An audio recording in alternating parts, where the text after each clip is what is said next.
Welcome to Narcisse Majila Ministries, a platform where wisdom is displayed, power is demonstrated, servants are trained, shaped, and equipped. Deliverance is experienced, and lives are strongly transformed and revived through the power of God.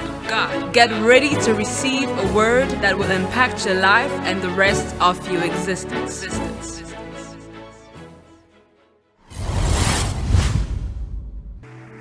Est-ce qu'on peut bien acclamer pour celui qui vit à jamais?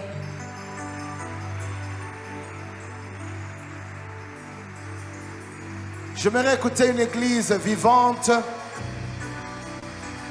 qui a été dans une semaine de réveil, de repositionnement, de réajustement, de recadrement, de restauration. Je veux vraiment que tous ceux qui se sont sentis restaurés, taillés, aiguisés pour la mission, acclament pour la grâce de Dieu qui est en train de couler ce soir au milieu de nous. Est-ce que tu peux prier après moi? Saint-Esprit, cette soirée t'appartient. Que ta volonté soit faite sur la terre comme au ciel.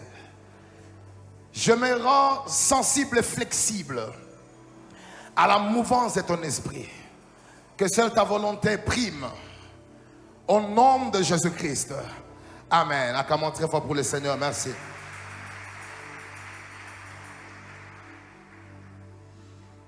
Alors je tiens à dire merci à Dieu pour la grâce qui nous a faite cette semaine d'être dans cette réunion de gloire. Cette réunion qui nous a sérieusement bénis. Cette semaine qui a été vraiment d'une grande importance capitale pour la vie de chacun d'entre nous.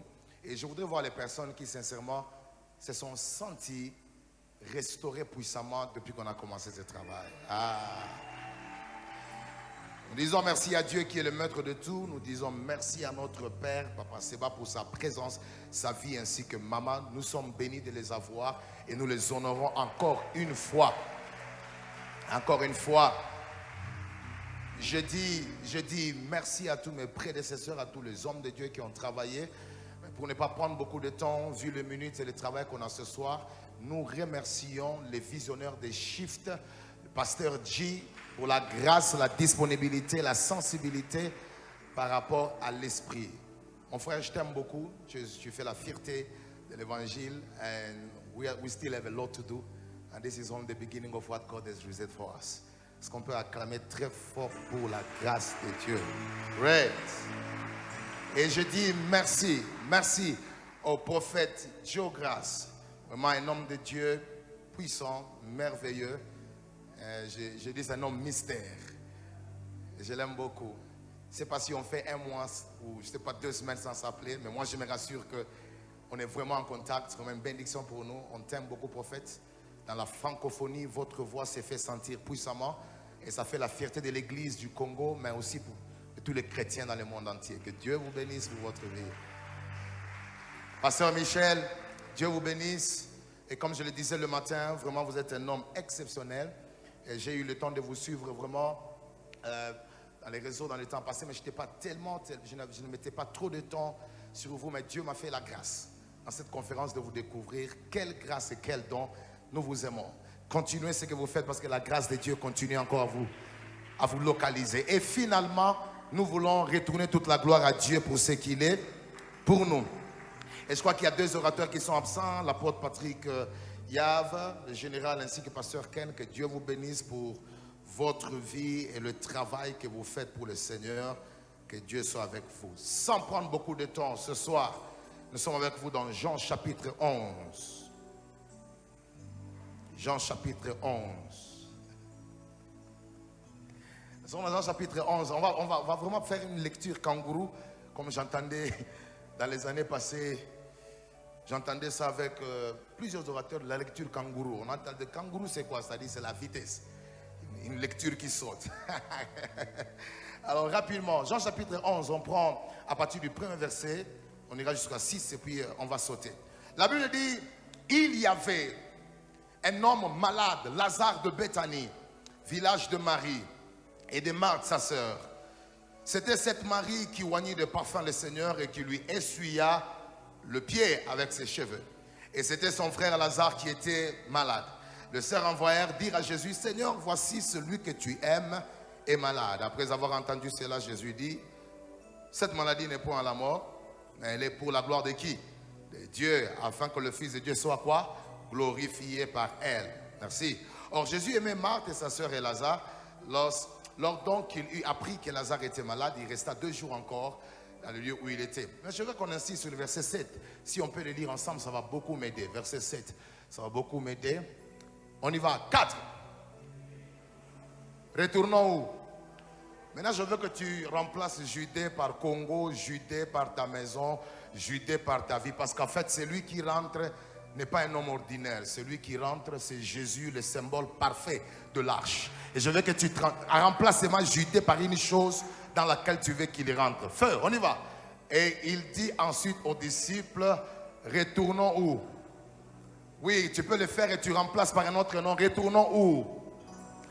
Elle veut que nous puissions citer notre pays, le Congo. Retournons où? Plus fort que ça, retournons où? Sautons, verset 32. Lorsque Marie fut arrivée là où était Jésus et qu'elle le vit, elle tomba à ses pieds et dit, Seigneur, si tu eusses été ici, mon frère ne serait pas mort. 43. Et on dit cela, il cria d'une voix forte, Lazare, sors. Et le mort sortit, le pied et le main liés de bandes, le visage enveloppé d'un linge. Jésus leur dit, déliez-les et laissez-le aller. Acclamons très fort pour le roi des rois.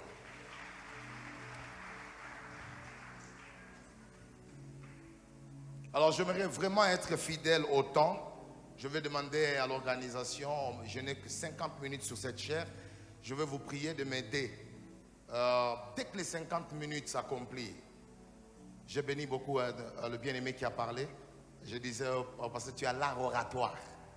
Que Dieu te bénisse. Donc tu me ferais un petit, je ne sais pas comment tu vas me signaler, mais je vais comprendre, ça va? Nous voulons vraiment, parce qu'il y a d'autres hommes de Dieu qui doivent venir après, nous ne voulons pas déborder dans notre temps. Alors je parle rapidement sur les effets extraordinaires du retour de l'arche. Est-ce que tu peux répéter après moi les effets extraordinaires du retour de l'arche? Et je veux que tu les déclares plus fort parce qu'au fur et à mesure que tu les dis, quelque chose se passe. Répète après moi les effets extraordinaires du retour de l'arche. Plus fort que ça, nous voulons augmenter en volume les effets extraordinaires du retour de l'arche. Hébreux chapitre 10 nous dit, verset 1, en effet, la loi qui possède un nombre de biens à venir et non l'exacte représentation de choses. Il y a une information qu'on nous donne par Hébreu qui nous dit que la loi est simplement, c'est-à-dire la loi qui est le temps de Moïse, le temps où l'arche a été conçue, le temps où c'était le symbolisme, c'était l'ombre de choses qui devaient arriver et qui n'est pas la représentation exacte. En d'autres termes, Dieu veut simplement dire, au travers de ce verset, que la plupart des symboles qui ont existé dans l'Ancien Testament et précisément dans le temps de la loi étaient des symboles qui annonçaient les choses à venir. En fait, en réalité, l'arche dont nous parlons ici, comme plusieurs orateurs l'ont mentionné, il est simplement question de Jésus-Christ.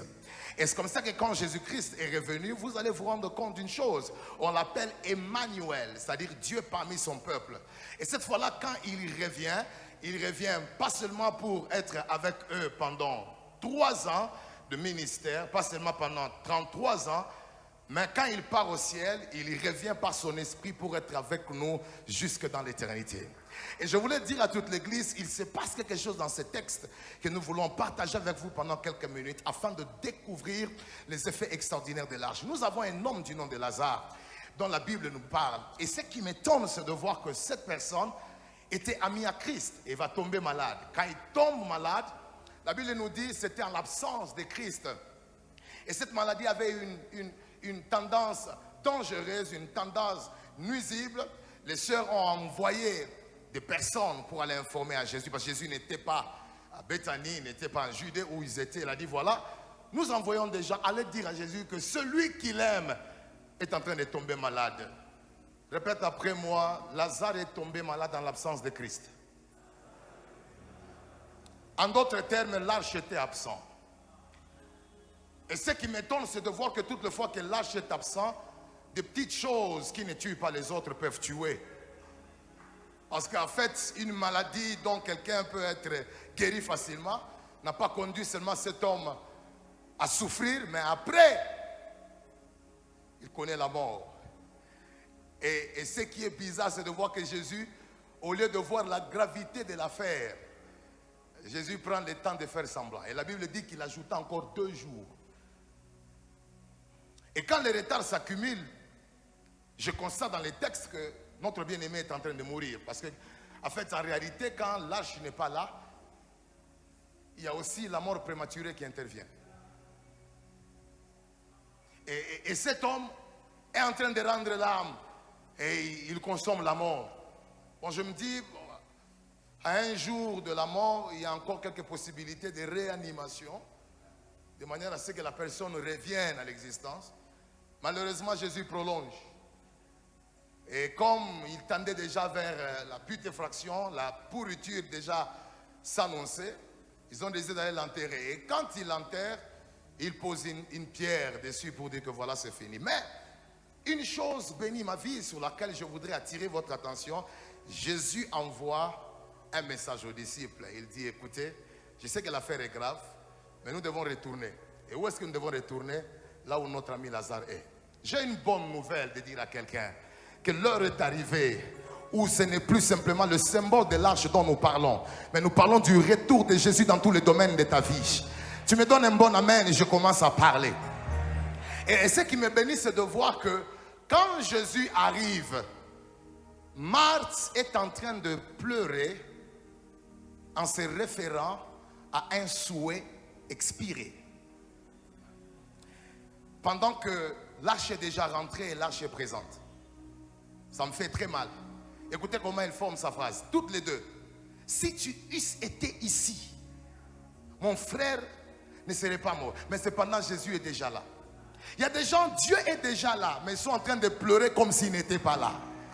Dieu, écoute, ce que tu regrettes là qui n'était pas arrivé, mais comme déjà lui-même l'arche est déjà là, tu n'as pas besoin de parler au passé comme s'il n'était pas là. J'aimerais dire à quelqu'un, nous ne prêcherons pas un Dieu du passé ce soir. Je ne suis pas venu t'apporter un Dieu des miracles d'hier. Je ne suis pas venu te parler d'un Dieu de 1992. Je suis en train de parler du Dieu du now. Quelqu'un peut dire après moi, le Dieu du now. Nous ne présentons pas un Dieu de théorie.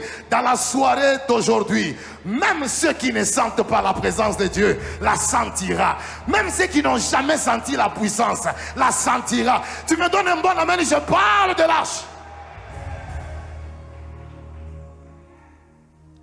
Et je voudrais essayer un peu de définir c'est quoi le retour de l'arche. Dis après moi, c'est quoi le retour de l'arche? Parce qu'en fait, Jésus retourne. Il dit, retournons en Judée. En d'autres termes, c'était le retour de l'arche, là où le chaos s'était implanté. Et pendant qu'il est en train de rentrer, je vous signale d'avance, l'homme est déjà enterré. Et puis, deuxièmement, il sent déjà. Troisièmement, la pierre est déjà placée. Quatrièmement, il est enveloppé de linge. Et puis, tout le monde a déjà dit, voilà, pour cet homme, c'est quoi? C'est fini. Mais il ne savait pas qu'une parole avait été déjà déclenchée. Cette parole disait, retournons où? En Galilée. Je voudrais dire à quelqu'un, tes ennemis ne savent pas que l'arche est déjà revenue dans les territoires de ta gloire. Tu me donnes un bon amen, ces choses sont en train de se faire. Je voudrais définir d'une manière prophétique le retour de l'arche. C'est quoi le retour de l'arche par rapport au contexte prophétique de ce texte? Le retour de l'arche, c'est le temps de la visitation divine. On ne peut pas parler du retour de l'arche sans faire allusion à un Dieu qui est au ciel, qui descend pour visiter les humains. C'est pourquoi quand Jésus dit retournons en Judée, il voulait dire simplement j'irai visiter Lazare à la tombe, là où on l'a placé. J'aimerais dire à une femme ce soir, il y a une visite, pas d'un président, pas d'un homme, mais il y a une visite divine qui est sur le point d'arriver. Tu me donnes un bon amen, Dieu te visite. Et ce qui m'étonne, c'est de voir quelqu'un qui s'appelle du nom de Joseph. Il est un boss de la famille. C'est lui l'espoir de la famille. Il donne une parole à ses frères que moi je vais mourir, mais Dieu vous visitera. J'aimerais parler à un homme. Les hommes passent, Mais Dieu ne passe jamais. Si ton père t'avait promis des choses et qu'il a disparu, je t'informe que ce soir, il y a le Père éternel qui est sur le point de venir te visiter. Et toutes les fois que l'on parle du retour de l'âge, il est question de la visitation de Dieu. Oh, je suis en train de voir une femme et un homme que Dieu va visiter dans les finances. Dieu va les visiter même dans leur santé. Tu ne quitteras pas de ces lieux dans les prochaines minutes sans que Dieu ne te touche par la main. Ah, tu me donnes un bon amen, ça arrive. Donne-moi un bon amen, ça arrive. C'est quoi le retour de l'âge? Le retour de l'âge, c'est l'heure de la démonstration publique de la puissance de Dieu. On ne parle pas du retour de l'âge sans démonstration de puissance. Vous savez, les côtés forts du camp adverse, des gens qu'on appelle le faux, c'est qu'ils ont la capacité de démontrer ce qu'ils prétendent être faux. Mais l'autre côté, nous manquons la race d'Élie. Des gens qui peuvent dire, n'allons pas dans une maison, n'allons pas dans un... mais allons-y à la montagne. Et puis là, on verra, invitez votre Dieu, et nous aussi, nous allons inviter le nôtre. Celui qui répondra par le feu. Je suis venu annoncer, l'heure arrive où la dimension de la démonstration quittera des 4 murs pour aller à l'extérieur de l'église. Quand Jésus dit retournons en Judée, il ne va pas pleurer à la tombe. Il va pour faire une démonstration de puissance d'une manière publique. Il n'a pas ressuscité Lazare à huis clos. Il a ressuscité Lazare pendant que toute la ville était autour de la tombe. Je déclare que fini le temps de cacher les œuvres de Dieu. L'heure arrive où le miracle sera courant partout. Ah, même dans les supermarchés, les gens vont nous regarder, ils tombent sous l'onction. Il arrive un moment où ça ne sera plus l'onction seulement de l'église, mais ça sera l'onction même de la route. Donne-moi un amen, les choses arrivent. C'est pourquoi je déclare que dans les prochaines minutes, avant que je ne dépose mon micro, l'huile qui est sur ma tête va tomber sur quelques personnes ce soir. L'apôtre Paul dit: mes prédications ne reposaient pas sur des discours persuasifs de la sagesse humaine, mais elles reposaient sur la démonstration de puissance. L'heure arrive où les stériles doivent enfanter, les possédés doivent être délivrés, parce que le retour de l'arche, c'est Dieu dans la dimension de la démonstration. Si il y a une génération où on dira que Dieu est visible par la puissance de cette génération. Et la plus grosse erreur de Satan, c'est de nous avoir laissé naître. Parce qu'on était nés, nous n'allons pas quitter cette terre sans que le Dieu invisible soit vu par la démonstration de puissance. Je vous informe, soyez prêts. Dans les années qui arrivent, les gens qui n'ont pas de jambes, dans nos réunions, les jambes sortiront. Les morts passeront comme ça devant l'église. Des choses bizarres que les gens ne croient pas vont se faire.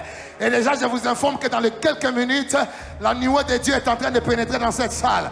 Nous allons vivre un temps de gloire où Dieu veut extendre les limites de la démonstration de puissance. Donne-moi un bon amen et je parle. Donne-moi un bon amen et je parle. Tu me dis, yes, ça arrive. Ce que j'aime, papa, le retour de l'âge, c'est aussi le temps où Dieu satisfait les souhaits expirés.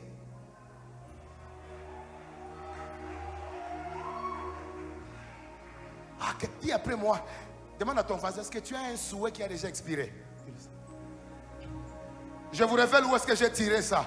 Marthe a dit, si tu eusses été là, mon frère ne serait pas mort. C'était un souhait, mais un souhait déjà expiré. Mais heureusement que Jésus a dit, retournons. Et comme il était en train de rentrer, même un souhait expiré pouvait être accompli et satisfait. J'aimerais dire à quelqu'un, il y a des choses que tu as souhaitées qui ne sont jamais arrivées. Mais dans la soirée d'aujourd'hui, je parle comme un apôtre. Je confesse tout souhait expiré de ta vie. Dieu! Ah, dis-moi ya! Et pendant que je suis en train de parler, je déclare que si tu avais souhaité rester dans un quartier que tu aimes toujours, Dieu va le faire. Si tu avais souhaité être compté parmi les riches, Dieu va le faire. Dis à ton voisin, mes souhaits seront restaurés ce soir.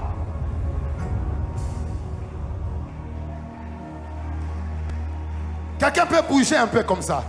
Vous savez, quand je bouge comme ça, qu'est-ce qui bouge? C'est ton onction qui bouge. C'est ton miracle qui bouge. Donne-moi un bon amen et je parle. Tu me donnes un bon amen et je parle. Je vous partage quelques vérités pendant que je suis en train de prêcher la parole. Regardez. La première vérité que je donne, c'est un message prophétique. Technique, aidez-moi à rester avec mon texte. Verset 1. Nous sommes tous dans Jean chapitre 11, verset 1. Regardez ce qui se passe. Dieu va faire de toi un point de référence pour ta famille. Quelqu'un ne m'a pas saisi. Dieu m'a dit, après cette réunion, Dieu va faire de plusieurs personnes de points de référence pour leur famille. Regardez ce que la Bible dit. Il y avait un homme qui s'appelait comment? Lazare. Et cet homme était comment? Malade. Maintenant, la Bible essaie de donner des explications pour que Lazare soit identifié. Mais on n'identifie pas Lazare. Parce que Lazare n'était pas connu. Alors, il fallait qu'il y ait un élément de sa famille élevé, de manière à ce que par cette personne, que au moins le pauvre Lazare qui est méconnu et invisible, soit au moins identifié. Alors, quand on dit... C'était Lazare de Béthanie. Bon, personne ne reconnaît. En fait, c'était cet Lazare-là de la sœur qui s'appelait Marthe. Bon, Marthe n'était pas très connue. Mais en fait, c'était ce Lazare-là dont la sœur était Marie. Mais de quel mari s'agit-il? Parce qu'il y a plusieurs maris. Il est question de cette Marie-là qui oignit. Ah, ok, c'est de cette Lazare dont vous parlez. L'heure arrive où ton père n'est pas connu, mais à cause de toi, quand on mentionnera ton nom, l'invisible sera visible. Je suis en train de confesser dans la soirée d'aujourd'hui. Écoutez, parfois l'invisibilité vous fait rater les opportunités de votre destinée. Or, dans le domaine de la visibilité, il faut être connecté à des personnes que Dieu a établies comme point de référence. C'est en étant connecté à ces personnes-là qu'on peut aussi vous identifier. C'est pourquoi ce n'était pas l'histoire de Marie, mais comme Marie était connectée à Lazare, on l'a utilisé comme un point d'identification pour que Lazare qui n'était pas connu soit connu. Je déclare à partir d'aujourd'hui, l'histoire de ta famille ne sera pas enterrée. Je dis que l'histoire de ta famille ne sera pas enterrée. Parce que ta présence dans cette famille-là va donner une histoire. Oh, je parle à un enfant qui est dans cette salle. Peut-être ton père n'est pas connu, mais l'heure arrive où on dira, de qui es-tu fils? Je suis en train de prophétiser. Peut-être l'histoire de ta famille est enterrée, mais tu es le point de référence que Dieu veut utiliser. De manière à ce que quand on mentionnera ton nom, qu'on demande maintenant, de qui es-tu fils? Je sens une révélation qui monte dans mes reins, dans mon estomac. Cette révélation me dit ceci: si vous voulez connaître l'histoire des parents de Samuel, vous êtes obligé d'aller dans les livres de leur fils. Je sens dans mon esprit, si vous voulez connaître le parent de Samuel, vous êtes obligé de contrôler et de checker les livres de leur fils qui s'appelle Samuel. En d'autres termes, pour connaître Elkanah et Anne, vous devez chercher un livre qui répond au nom de Samuel. En d'autres termes, c'est ce qui sortira de toi qui fera l'objet de ton histoire. Et pendant que je suis en train de parler, je déclare que ce que ton père a échoué, toi tu le fais pour lui. Ah, écoute-moi, j'aimerais lancer une parole prophétique. Cette parole prophétique dit simplement ceci: le dernier miracle de ton Élie sera ton premier miracle. La finalité de nos pères, c'est le début de fils. C'est pourquoi le dernier miracle d'Élie, qui était la division du Jourdain, c'était le premier miracle d'Élisée. Parce que le fils commence là où le père s'arrête. Et pendant que je parle, toi tu continues ce que ton père... Donne-moi un bon amen et je parle. Donne-moi un bon amen et je prêche. Celui qui bouge un peu 2 fois comme ça, ça bouge. Ça bouge. Je dis ça bouge. Je donne un conseil. Il y a des gens qu'il ne faut pas quitter, même s'ils ont des faiblesses de caractère. Parce que c'est en étant connecté à eux que tu seras visible. Je suis en train de parler ici d'un Jonathan. Oui, Dieu va te donner un Jonathan. Tu peux avoir l'onction, mais tu n'as pas l'accès à la cour royale. Il te faut une connexion avec Jonathan pour que tu y entres. Donne-moi un bon amen, un Jonathan te rencontre demain. À la sortie de ce culte, un Jonathan va te saluer.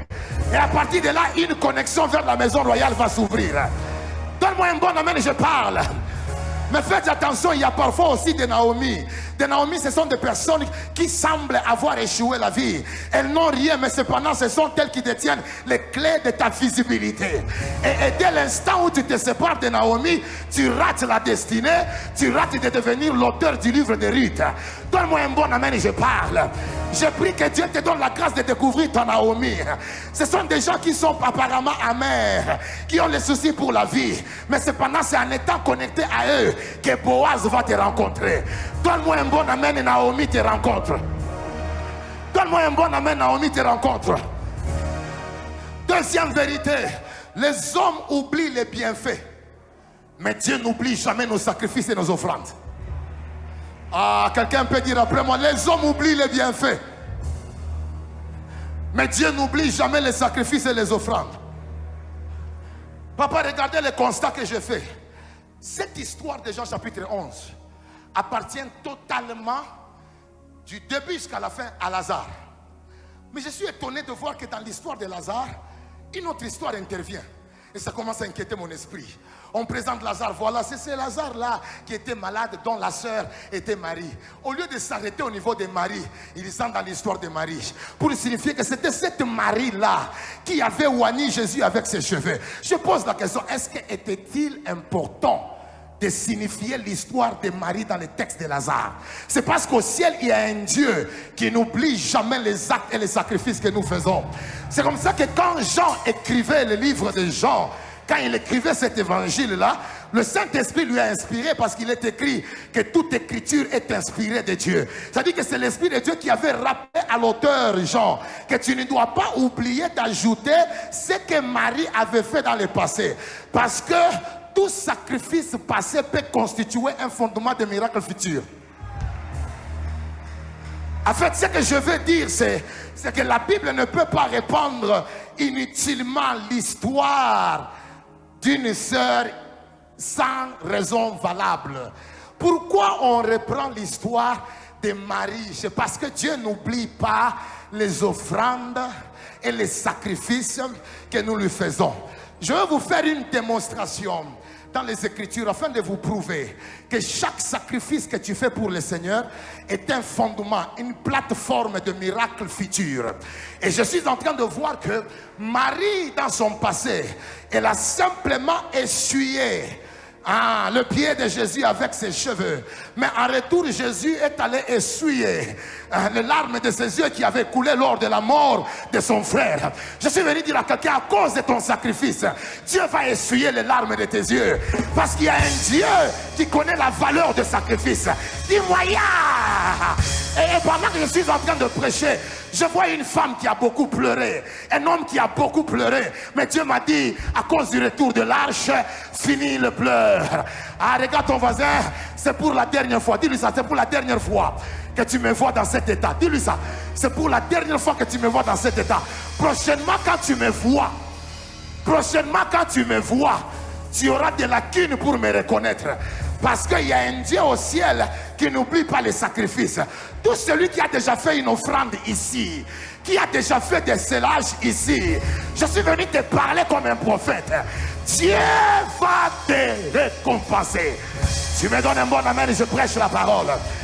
Ce qui m'étonne, c'est de voir que, papa, Marie a changé l'odeur de l'environnement de Jésus par son parfum. Et Jésus est allé changer l'odeur de son frère qui sentait. J'ai envie de dire à quelqu'un, qu'est-ce qui sent mauvais dans ta famille? Qu'est-ce qui sent mauvais dans ton église? Dieu est sur le point aujourd'hui de changer l'odeur de ta vie. Donne-moi un bon amen et je pars. Elle a changé l'odeur de l'environnement. Mais Jésus est allé checker. Qu'est-ce qu'il sent? Qu'est-ce qu'il sent? Et dans la Bible, toutes les fois que l'on parle de l'odeur, on fait allusion à la réputation. Et c'est pourquoi la Bible dit, une bonne réputation vaut mieux qu'un bon parfum. Toutes les fois qu'on parle de la réputation, on fait allusion à l'odeur. Alors Jésus dit, elle avait changé mon odeur. qu'est-ce qui sent mauvais? Il a vu que 4 jours son frère sentait. Il a dit, comme je n'oublie pas les sacrifices, parce qu'elle avait changé mon odeur, moi aussi. Je voudrais dire à quelqu'un, si vous avez une mauvaise réputation dans votre famille, ce soir Dieu commence à changer l'odeur. Dieu commence à changer l'odeur. Peut-être chez vous, les gens ne se marient pas. L'odeur change aujourd'hui. Je dis, reçois l'odeur d'un bon mariage. Reçois l'odeur de finances. Reçois l'odeur de grande connexion. Dis à ton voisin, l'odeur de l'argent vient sur moi. L'odeur. L'odeur de l'argent vient sur moi. Donne-moi un bon amen, je parle. Donne-moi un bon amen, je parle. Je me suis toujours posé la question, papa. Pourquoi Jésus n'avait pas pris 3 jours pour attendre la fermentation du vin qu'il voulait fabriquer? Mais il a voulu que le vin soit quelque chose de miraculeux. L'Esprit de Dieu me dit, c'est parce que Jésus voulait corriger une réputation qui était liée à son origine d'une manière généalogique. Parce que lui vient d'Abraham et par rapport à la généalogie de Jésus, ils ont une affaire de retard. Abraham, retard pour avoir des enfants. Isaac, retard pour avoir des enfants. Jacob, 14 ans de fiançailles. Élisabeth et Zacharie, eux-mêmes, ils ont des enfants dans la vieillesse. Alors il s'est dit, ça c'est mon premier miracle. Si je dois attendre 3 jours, je vais perpétuer la mauvaise réputation de mon origine. C'est pourquoi je dois faire un effort de manière à ce qu'aujourd'hui, là, que je chante, je suis en train de prophétiser. Dieu va t'utiliser toi pour changer la réputation de tes origines. Quelqu'un me donne un bon amen, la réputation change. Mais je sens l'Esprit de Dieu me dire, dis à quelqu'un, celui qui a mangé ce qui lui appartenait sera aussi mangé. Parce que dans l'Ancien Testament, la Bible dit, je vous restituerai les années qu'ont dévoré qui? Les sauterelles. Jean-Baptiste, quand il vient, il laisse les légumes.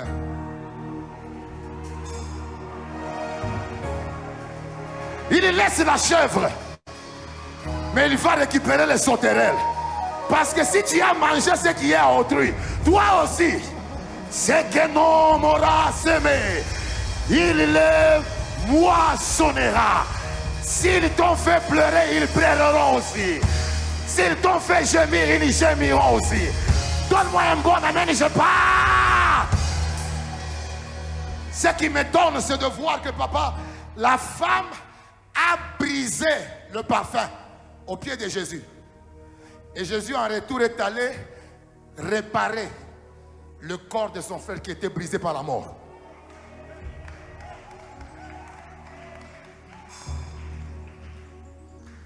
Elle a brisé, mais en retour Jésus répare. Toutefois que tu sacrifies ta vie pour Dieu, tu sacrifies ton temps pour Dieu, tu brises le temps pour Dieu, sache que Dieu cherchera ce qui est déjà cassé dans ta vie pour le réparer. Quelqu'un peut faire ça? Je parle de l'onction de la réparation. Tout ce que Satan a brisé aujourd'hui, Dieu répare. Je dis tout ce que Satan a brisé aujourd'hui, Dieu répare.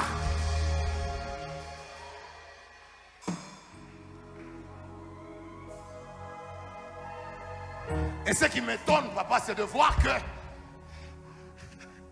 elle donne tout ce qu'elle avait de meilleur. Et Jésus lui retourne ce qu'ils avaient perdu de meilleur. Celui qui perdra sa vie à cause de moi. Celui qui gardera sa vie fera quoi? Mais celui qui la perdra à cause de qui? Il fera quoi? Il la retrouvera. La troisième vérité qui m'amène vers le fond de mon enseignement pour que je libère un peu la grâce, parce que je vous signale que cet endroit est saturé par la gloire. Je dis cet endroit est saturé par quoi? Par la gloire.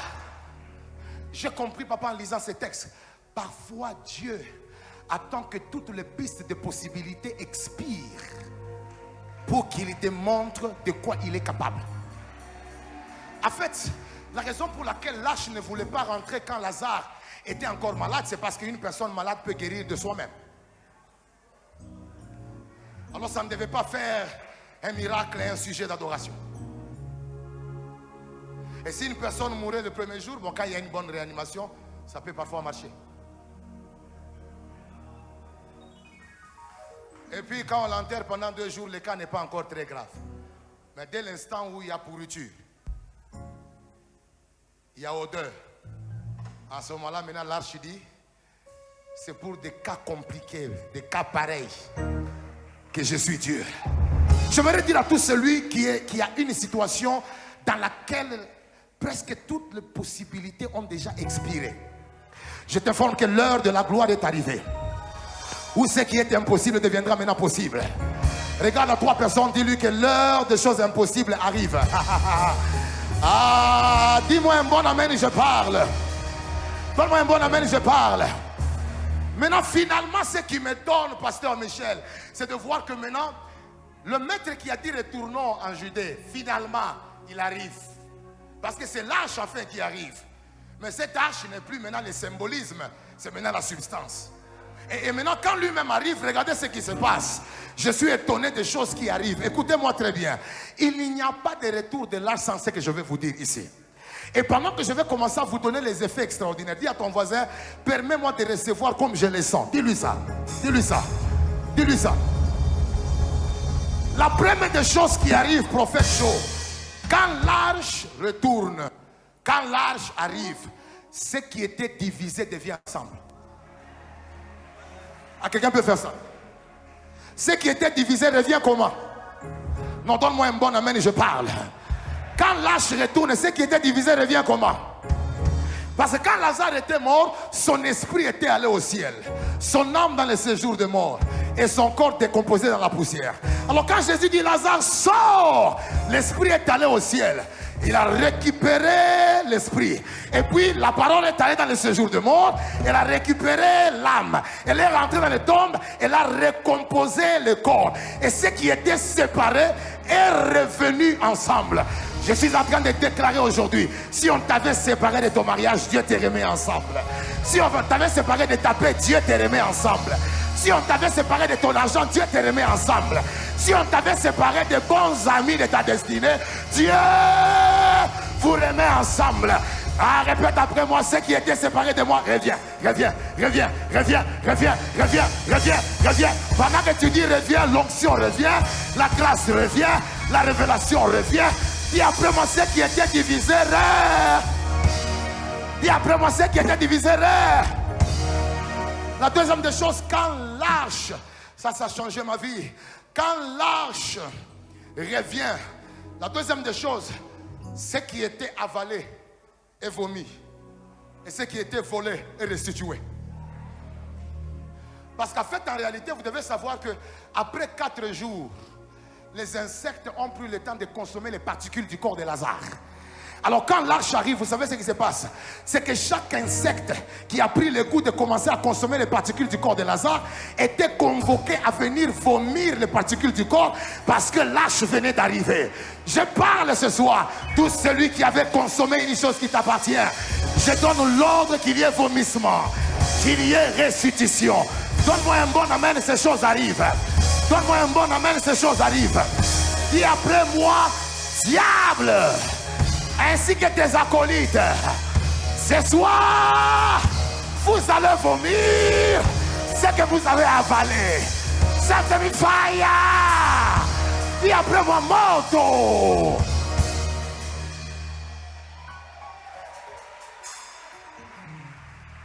Ce que j'aime quand l'arche arrive, pas seulement que Dieu vous restitue ce que vous avez perdu, mais quand l'arche arrive, Dieu vous déplace de la classe de 100 valeurs à la table des grands.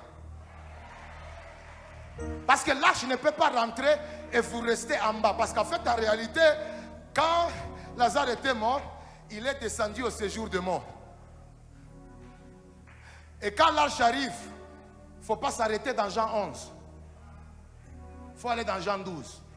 Dans Jean 12, vous trouvez Lazare assis à la table avec Jésus en train de manger. Parce que quand l'arche revient, Dieu va vous prendre de la classe de 100 valeurs, la classe de ceux qui sont déjà morts, de ceux qui n'ont pas la vie. Il va vous transférer à la table. Je déclare que tu vas t'asseoir cette année sur le trône de ton élévation, sur le trône de ta destinée. Quelqu'un me donne 3 fois amen, 3 fois amen. Quelqu'un me donne 3 fois amen. J'aimerais déclarer que cette année, tu ne manqueras de rien, mais tu auras tout. Je dis cette année, tu ne manqueras de rien, mais tu auras Quelqu'un peut me donner tout. Quelqu'un peut me donner tout. Tout pouvoir m'a été donné dans le ciel et où? Donne-moi tout. Tout ce que vous lierez sur la terre sera lié où? Donne-moi tout. Tout concourt au bien de ceux qui aiment. Donne-moi tout. Tout est possible à celui qui... Donne-moi tout. Car tout est possible à Dieu. Donne-moi tout. Tu aimeras l'Éternel ton Dieu de tout ton cœur, de toute ton âme et de toute ta pensée. Donne-moi tout. Dieu en effet a tout mis sous ses pieds. Ah, dis après moi tout. Dis après moi tout. Toute arme faussée contre toi sera nulle. Donne-moi tout. Toute langue qui se lèvera en justice contre toi, tu l'as. Donne-moi tout. Tout lieu que foulera la plante de ton pied.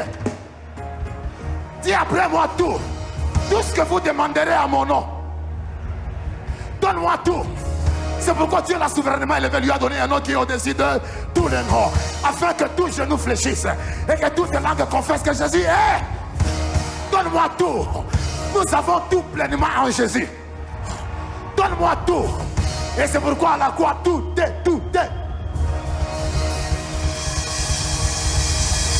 Yakatakaravaliga. Zokrena Bayabadite Koro. Zikanos Nabaraba.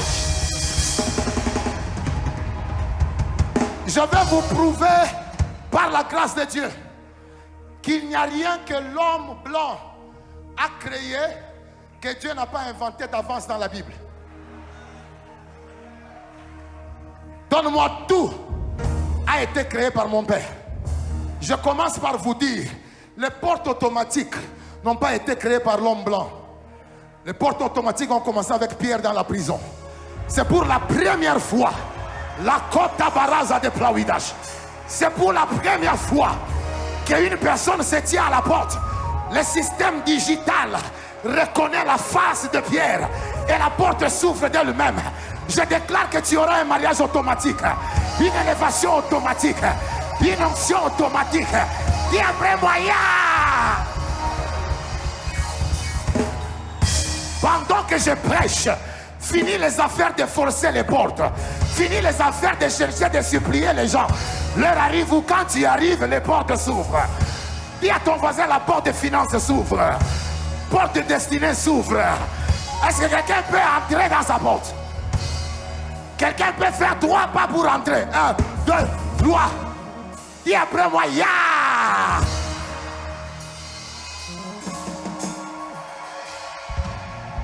Est-ce que je peux prêcher la parole?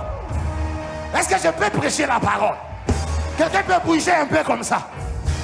Allah qui a balâche. Je vous donne une deuxième démonstration.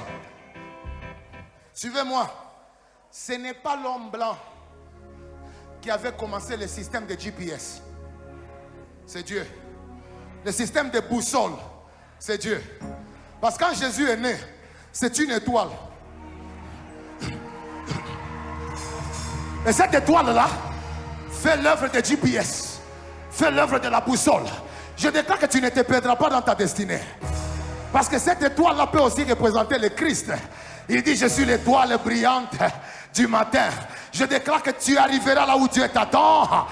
Tu ne te perdras pas parce que si un GPS qui a été inventé par les hommes peut te prendre de ta maison vers un endroit inconnu, que dire de Dieu lui-même qui connaît toutes les choses? Dis après moi, fire.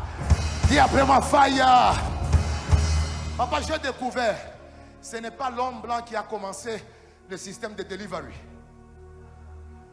Le système de livraison à domicile. Le système de livraison à domicile a commencé avec Dieu. Et d'ailleurs, la première personne à inaugurer ce système-là, c'est Élie avec le corbeau.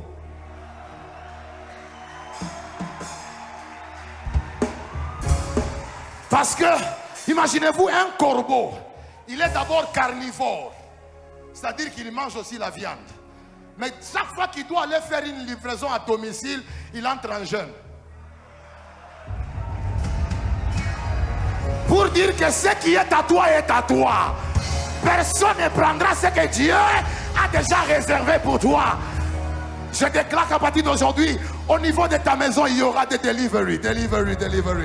Je déclare qu'il y aura une livraison à domicile, des bénédictions, des clés, de voitures, des grâces, des connexions. Je ne connais pas là où tu restes, mais je demande à Dieu qui avait commencé le système de livraison à domicile, qu'il envoie des corbeaux pour t'assister là où tu vis.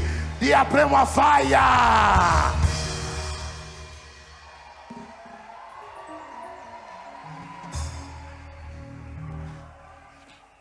En fait, le système des tapis rouges, ça n'a pas commencé avec le blanc. Ça a commencé avec Dieu. Et c'est Jésus qui inaugure ça en descendant à Jérusalem. Parce que quand il descend à Jérusalem, l'idée vient. Comme ça, malheureusement, on va tout la couleur est rouge, de problème. Mais c'était déjà le système des tapis rouges. Dieu va t'honorer cette année. Tu entreras dans des territoires où c'est seulement toi qu'on attend. C'est seulement toi qu'on attend pour que les choses commencent. Quelqu'un me donne un bon amen, un tapis rouge est installé pour lui. Je dis quelqu'un me donne un bon amen, un tapis rouge est installé pour lui. Dis-moi 3 fois amen et je parle. Donne-moi 3 fois amen et je parle. Et pendant que tu dis amen, le temps de l'honneur arrive. Je dis le temps de l'honneur arrive. Vous pensez que les couturiers viennent de la terre, cependant les couturiers viennent du ciel. Jésus était enseveli. Quand il est ressuscité, il avait une tunique. Qui lui avait donné ça?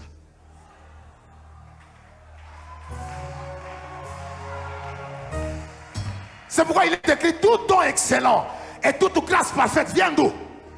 Ça vient d'où? Allez, sois prêt pour recevoir la grâce au nom de Jésus. Sois prêt pour recevoir la grâce au nom de Jésus. Sois prêt pour recevoir la grâce au nom de... Quelqu'un dit après moi je reçois la parole. Dis après moi je reçois la parole. Quelqu'un me dit ensemble nous voulons découvrir l'arche de la Genèse à l'Apocalypse. Dans Genèse il est celui qui t'avait créé. Dans Exode il était l'agneau pascal. Dans Lévitique il est les sacrifices qui sont offerts pour toi. Dans Nombre il est celui qui te connaît nom par nom. Dans Deutéronome, il est le prophète de ta destinée. Dans Josué, il est celui qui te donne accès à Jéricho. Dans Juge, il est celui qui te donne la force de Samson. Et dans Ruth, il est celui qui te donne Boaz à la place de Kilijon. Dans 1 Samuel et 2 Samuel, il est celui qui donne à l'ordre à l'arche qui était entre les mains de l'adversaire de rentrer. Et dans 1 roi et 2 rois, il est celui qui ordonne au feu de descendre pour qu'il soit connu comme le vrai Dieu. Dans 1 Chronique et 2 Chroniques, il est le grand archiviste de ta vie. Dans Esdras et Néhémie, il est le rebâtisseur de la muraille. Dans Esther, il est l'avocat, il prend ta place. Il combat pour toi, il te justifie. Dans Job, il est celui qui dit, je sais que mon Rédempteur est vivant. Et il se lèvera. Il se lèvera. Il se lèvera. Et dans Psaume, il est ta chanson préférée. L'Éternel est mon berger, je ne manquerai de rien. Il me dirige près des eaux. Près des eaux quoi? Paisible. Il me fait asseoir où? Dans les verts pâturages. Et puis il restaure quoi? Et quand je marche dans la vallée de l'ombre de la mort, parce que je sais qu'il est avec quoi? Il est avec moi. Et ce que j'aime dans Ecclésiaste, il est ta sagesse. Tu ne manqueras pas de sagesse cette année. Dis après moi je reçois la sagesse. Dis après moi je reçois la sagesse. Dis après moi je reçois la sagesse. Et dans Cantique des Cantiques, il est l'époux de ta vie. Dis après moi l'époux de ma vie. Le défenseur de veuves. Et dans Ésaïe, il est le Messie. Il dit l'Esprit de l'Éternel est sur moi. Car l'Éternel m'a oint pour annoncer quoi? La bonne nouvelle. Pour guérir ceux qui ont quoi? Le cœur brisé. Et libérer qui? Les captifs. Et dans Jérémie, il est celui qui dit je connais les projets que j'ai formés pour toi. Ce sont des projets de paix et non de malheur. Dans Lamentation, il est celui qui dit quand je pense à la misère, quand je pense au poison, voici ce que je vais repasser dans mon cœur. Les bontés de l'Éternel ne sont pas épuisées, ni ses compassions ne sont pas à leur terme, mais elles se renouvellent chaque matin. Elles se renouvellent chaque matin. Et dans Ézéchiel, il est celui qui donne la vie aux ossements desséchés de ta vie. Et dans Daniel, il est celui qui te donne l'intelligence 10 fois supérieure que les autres. Dans Osée, il est celui qui dit mon peuple périt faute de connaissances. Et dans Joël, il est celui qui dit dans le dernier temps je répandrai de mon esprit sur toute chair. Les jeunes filles prophétiseront et les jeunes gens verront quoi? Et les vieillards quoi? Et pendant que je parle, j'aimerais dire que si tu es dans Jonas, c'est qui t'avait avalé. C'est qui t'avait avalé. Et dans Habakkuk, il est celui qui dit si la prophétie tarde, attends-la car elle s'accomplira certainement. Et dans Agé, il est la lumière de ta vie. Dans Sophonie, il est le juge de ta destinée. Et dans Malachie, il est celui qui dit vous ferez de nouveau la différence entre ceux qui me servent et ceux qui ne me servent pas. Dans Matthieu, il est le fils de l'homme. Dans Marc, il est celui qui se manifeste par la puissance. Dans Luc, il est le médecin de ta destinée. Dans Jean, il est la gloire révélée de Dieu. Dans Actes des apôtres, il est celui qui descend par le Saint-Esprit.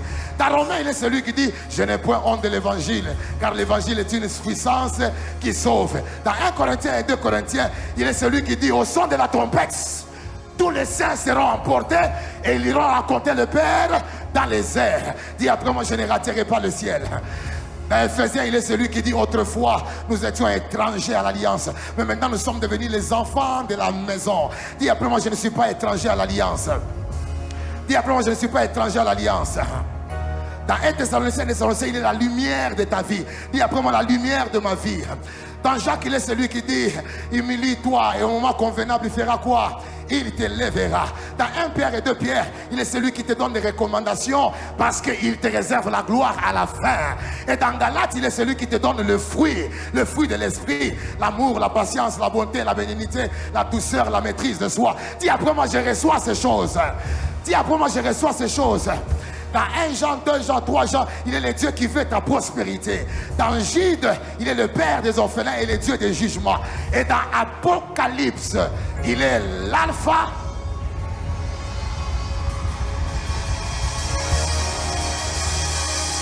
Quelqu'un peut sauter pour le roi de rois. Quelqu'un peut sauter pour celui qui vit à jamais.